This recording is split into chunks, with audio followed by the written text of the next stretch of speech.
స్తోత్రం.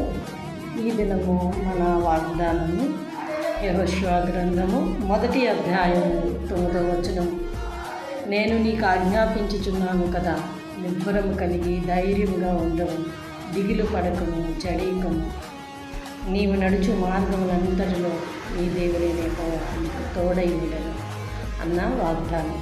దేవుడు అయిన ప్రభువారు మరి యెహోషువకి గొప్ప ఆదరణ కలిగిన మాటలను ఆయన వారికి ఇస్తున్నారు. ఎందుకు అంటే మోషే విడిచిన సేవను ఇప్పుడు యెహోషువ చేయాలి. యెహోషువ వెళ్ళేదంతా కూడా రాజ్య మార్గం. అనేక మంది శత్రువులు వస్తారు, ఏమైపోతానా అన్న ఒక భయము, దిగులు యెహోషువలో ఉంది. అలాంటి సమయంలో దేవుడు యెహోషువతో అంటున్నాడు, నేను నీకు ఆజ్ఞాపించాను, నా ఆజ్ఞ భయపడకు, దిగులు పడకు,